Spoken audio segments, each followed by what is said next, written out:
We are Steve and Jill. Together, we've been buying and reselling land since the 90s. Our data-centric approach leaves our buyers asking, how can you sell it so cheap? Here on the Land Academy Show, We answer that and more. Steve and Jill here. Hello. Welcome to the Land Academy Show, entertaining land investment talk. I'm Stephen Jack Butala. And I'm Jill DeWit, broadcasting from sunny Southern California. Today, Jill and I talk about how to save a ton of money running your land business. Well, I talk about it, and Jill dispels it. Dispels my theories. No. I have to say, correct me if I'm wrong, I have become very frugal. I am not the one right now, between the two of us, is spending money on things, and I'm not saying them, on vehicles. So, I'm not picking on you. I'm just saying I've gotten very frugal and very good, I like to think. You might tell me I'm wrong, and I might be wrong, but... I have a long, long history of being penny wise and pound foolish. Okay. In fact, that's kind of what this is about today. There we go. I'm going to separate the stuff that you need to spend some money on and stuff that you just can forget about it. And I think when you're brand new at something, it's hard to know the difference. Like, wow, should I be spending time or money on this? No. Mm-hmm. Before we get into it, though, let's take a question posted by one of our members on the LandInvestorscom online community. It's free. Is it Araldo? Yeah. Okay, Araldo says, and I guess the title of his posting is Success on Mailers. Great. So if you want to search this online, that's what you could search for. And I have to say, he gives a very, very specific result. Okay. And financial outcome on how many letters he sent. Not so much where he sent them, but how it got sold. It's very detailed. And I will say this, he did it all wrong. Oh. And he did it, and he killed it. Did it all wrong and it still worked. Okay. This is excessive, just getting the darn mail out. Okay. Hi all. I wanted to chime in after a few months of hiatus from this forum. Not a hiatus from real estate. I have sent 4 mailers so far. So the first one, 407 units, 2 rural vacant land, no properties purchased. 407 unit mailer is and I'm Small. not, Geraldo, I'm just using you as an example here. It's nothing personal at all. It's just tiny. So you're kind of setting yourself up to fail. Right. It's too small. You need to send out 1,500 to 2,000. Right.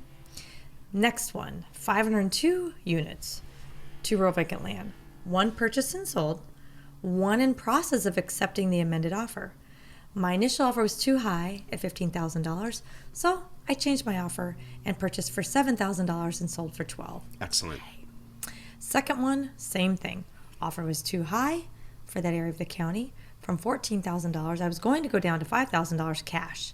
But so far, we're at $10,400, owner financed, 0 down, 0 interest for 5 years. Isn't it interesting? Really interesting. He's locking the property up with equitable title, and he's going to go resell it. Exactly. I think that's brilliant. There you go. We'll see if we have to modify. Another one down the road like this is selling for $45,000. I can probably sell this one for $35,000. Owner finance at 10% interest and cash flow it. He's got some He's very bright. crazy ideas here. He's very, very thinking out of the box, and it's very, he's totally Jillified both of these first 2 properties. Yep. Okay, so the third mailer, 349 units, 2 infill lots, 1 under contract in escrow, and also contracted to sell. My offer was too high at 20. Came in high on all these. It's cute. okay. That's all right. You fix it. Mm-hmm. 20. This is good for everybody to see too. They think agree. like, if I come in that high, don't I have to do that? Aren't I obligated? No, you're not. That's why we have all those statements that you make in your offer letter, like this is subject to A, B, C, and D, so you can look at it and go, "Oops, I goofed," and fix it. So he said, my offer is too high at $21,000. I had to modify it because, according to other investors I spoke to here locally, builders are buying at 10% of new build value. So I offered $10,000 and the seller to pay the closing costs. And I already have a buyer at 20% or $20,000 cash. Just waiting on escrow to close and resell immediately. Ding, ding. Quick. These are on tiny little mailers. He's making stuff go. He's got 400 plus 500 plus 300. Not even 1,500 units. Not 1,500. And so and he's doing choosing like his markets really 6 well. deals there. And he's a little bit higher priced, but he adapted and overcame. There we go. This is if you're new, this is a very reasonable first round of learning and what to expect and how much money to make, in my opinion. Right. Okay, so here's mailer number 4. 2,249 units, 2 houses. Not sure yet on this one. I sent it on May 25th, so mail should be hitting soon. I'm primarily a house guy, and I've been really busy with this. I developed my own red, yellow, green spreadsheet system Excellent. since I have MLS access here locally, and I have over 16,000 properties in there and more added daily by my virtual assistant that help me track my market and best zip codes for what I'm looking for. We'll see how this one goes. How are you going to fail with that kind of organization and the data approach? Yep. All in all, just with one I've already sold, I made $5,000. Once the infill sells, I'll be at $15,000 gross profit. If the other rural vacant land closes and I can sell it for what I think I can sell it for, I'll be higher than that. I believe I've spent so far about $1,000 in land and basically in mailers and data, and I stand to make $15,000 plus. Also, the about $5,000 I'll spend on Land Academy initial membership, plus for year-long subscription, I've already made my money back and then some. He's way in the black. Yay. And he's just getting started. And kind of crazy going too high and not enough, but you're making it work. He's taking the basic concepts that we provide in all this, in all these venues, whether it's podcasts or education or weekly calls or all of it, and he's putting his own twist on it. He's bringing his experience to the table. I know that was a lengthy. Thank you, Jill. I know You're it was. But it's a very good, detailed, real, unedited account of what to expect. I think too, it's like he's kind of baby stepping into it. Like, oh, I don't know if I want to spend this much money on this. Let's see how it goes.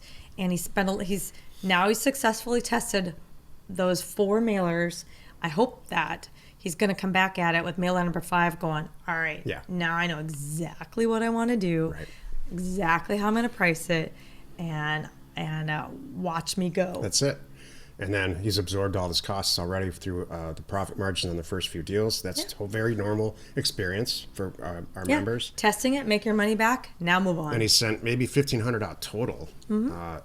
And the next time, and I've seen this happen a million times, he's going to send out 15,000, not 1,500, and he's going to make 10 times the amount of deals. He's got VAs involved already. Yep, figured a bunch of stuff out. It's great.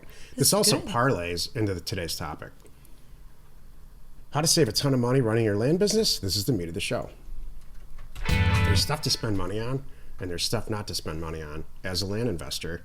And I'm going to break those two things up into fixed costs and variable costs. It's a simple, basic accounting, economic 101 scenario. In your life, in your personal life, you have fixed costs and variable costs. If you have what rent, am I? What am I? I gotta ask. You're a profit center. Oh. You're not a cost at all. Oh, thank you. I was going to my fixed costs or variable costs. I wonder what he would say. Thank you. Every guy out there is hitting his head on the table right now because he doesn't have a profit center for a wife. Thank you. Trust me on this. You're the first profit center I've ever been involved with. Oh, thank you, sweetheart. I appreciate that. There's fixed costs and variable costs. In your personal life, you have rent or mortgage, and it's the same number every month. And no matter what happens, how much revenue you have coming in, going out, it's fixed. That sucks. You have variable costs. You have a rough month, you eat ramen noodles. Food is a variable cost. You have a great month, you eat some steak. It's a little more expensive. People have been in manufacturing since Henry Ford and before that have been trying to offset risk with fixed costs. So if you think about manufacturing as a business, there's tons and tons of fixed costs.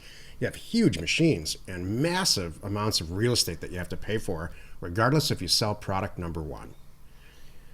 I built Land Academy, and way before that, my land business on sitting back with a pad of paper and a pen and saying, how can I build a perfect business?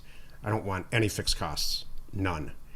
And that's what this is. So you don't want to spend money on fixed costs. You want to spend money on variable costs. Well, what's a fixed cost and what's a variable cost in a land business? Are you bored yet? Not yet. I'll let you know. There are no fixed costs in a land business. They're all variable costs, and they're all related to transactions. You need to spend money on data, and you need to spend money on mail.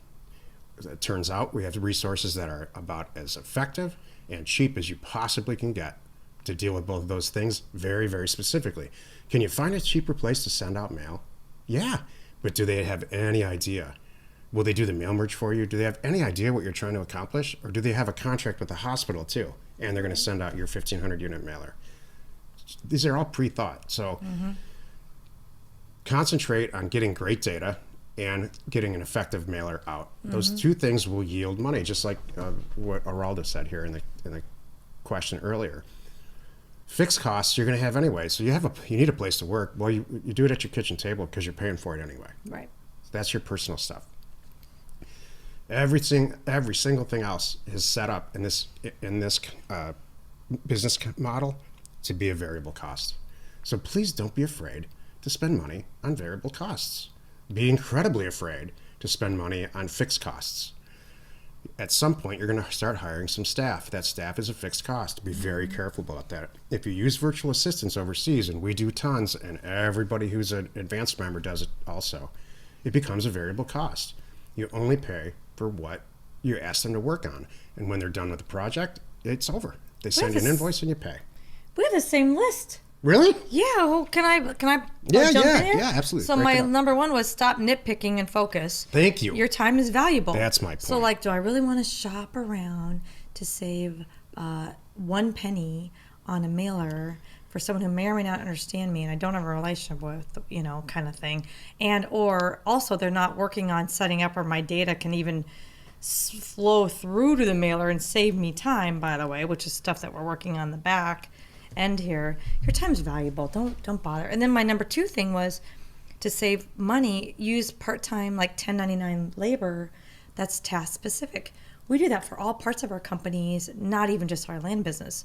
Our podcast, we have contracted people that are 1099. They're off doing their own music videos, not kidding, who produce our content. And it's wonderful. And they're way better at it than anybody we could hire full-time anyway. Exactly. This is their niche. And they're doing it for other people, including us. And it's the best thing on the planet. And I pay for what I need. I don't have them on my staff for 40 hours, sitting around. We've done that, and it didn't work. And which leads me to my just about final point. Yeah. There's several people on LandInvestorscom who are very active, and I appreciate that, who are not members for whatever reason they've chosen, which is fine. Whatever reason they've chosen. Because we give a lot of free information. Not to become a member. And that's, again, it's whatever works for you is fine with me. But I will tell you that they continually ask questions that are covered in the education. So you have to ask yourself this. You're either going to take this seriously and do it or you're not. And if you're really worried about money and really worried like, wow, should I send this mailer out or should I pay my rent this month? This program is not for you. This group is not for you. This group is for people that have that bring something to this group and in themselves, just like Araldo here. He's already got some experience, and he's like sitting around to himself saying, "Oh my gosh, this concept of data." And I've been in real estate for a long time. This concept of data and mail and blind offers, it really sings to me and makes sense. I'm happy to join this group, and I'm happy to participate and get involved. And I'm not going to scoff at 5 cents a freaking mailer. So. And I'm contributing. And just, I've heard Jill talk to potential members before in the past, and she says a different version of this.